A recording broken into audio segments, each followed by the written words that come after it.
कटहल चोर हिरन। जंगल में एक कटहल का पेड़ था। इस साल उस पेड़ को बस एक ही कटहल लगा था। उसे देखकर बंदर कहता है, अरे, ये तो बड़ी अजीब बात है कि आज तक इस कटहल के पेड़ को कभी कटहल नहीं लगा। और इस साल देखो तो कटहल लगा, पर वो भी सिर्फ एक। सारे जानवर उस कटहल को बड़ी अजीब नजरों से देख रहे थे। तभी वहां कहीं से एक उल्लू आता है और कहता है, हाँ, क्योंकि ये खास कटहल है। मैंने सुना है जो कोई इस कटहल को खा लेता है वो ताकतवर बन जाता है। उस पर कभी भी कोई भी मुसीबत नहीं आती। वो भी इस कटहल के जैसे खास बन जाता है। क्या कहा उल्लू? क्या ये सच है? फिर तो ये कटहल मैं ही खाऊंगी। अरे वाह, बढ़िया ही कटहल खाने वाली। अरे हम भी तो है यहाँ। अरे, मैं ही इस कटहल को खा सकती हूँ, क्योंकि मैं ही इस कटहल तक पहुँच सकती हूँ। धीरे धीरे कटहल के लिए जानवरों में झगड़ा शुरू हो जाता है। तब बंदर जंगल के राजा शेर के पास जाता है और उन्हें सब बता देता है।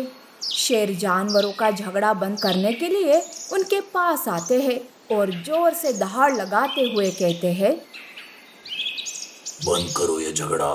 कौन कहाँ से आए उल्लू की बात पर विश्वास नहीं है।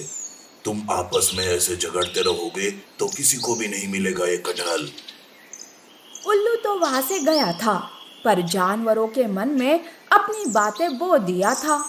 इसीलिए जानवर शेर की बात को भी नहीं सुन रहे थे।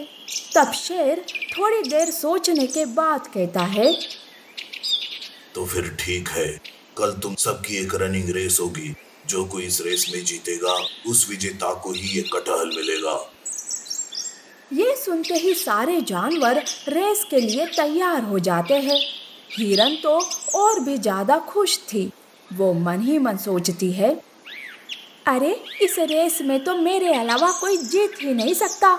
ना सूअर, ना भालू, ना बंदर और ना ही वो मोटी हथनी। हिरन ऐसा सोच ही रही थी कि तभी पीछे से घोड़ा आता है और कहता है, महाराज, मैं भी इस रेस में हिस्सा लूंगा। घोड़े को देखकर हिरन मन ही मन उदास हो जाती है। उसके मन में अब चिंता शुरू हो जाती है। अब तो मैं घोड़े से जीत नहीं सकती। नहीं नहीं, कुछ तो करना होगा, नहीं तो कटहल इस घोड़े को मिल जाएगा। हिरन ने कटहल चुराने का प्लान बना लिया और रात के समय में चुपके से कटहल चुराकर उसे एक गुफा में रख दिया। दूसरे दिन हिरन शेर के पास जाती है और तबीयत खराब होने का बहाना करते हुए कहती है, महाराज, महाराज, मेरी तबीयत पता नहीं अचानक से खराब हो गई। मैं इस रेस में हिस्सा नहीं ले सकती। मुझे तो वेद जी ने आराम करने के लिए कहा है, इसीलिए मैं गुफा में आराम करने जा रही हूँ। तभी वहाँ बाकी के जानवर आते हैं और महाराज को कटहल चोरी होने की बात बताते हैं। शेर महाराज अचानक हुए कटहल की चोरी से चकित हो जाते हैं। तभी हिरन वहाँ से जाने लगती है। तब बंदर हिरन को रोकते हुए कहता है, अरे, ये हिरन कहाँ जा रही है? यहाँ इतनी बड़ी समस्या आई है और यह है कि यहाँ से जा रही है। तब हिरन की तबीयत खराब होने की बात सबको पता चलती है। हिरन वहां से चली जाती है, पर बंदर उसे शक की नजर से देखते रहता है। बंदर चुपके से हिरन का पीछा करता है।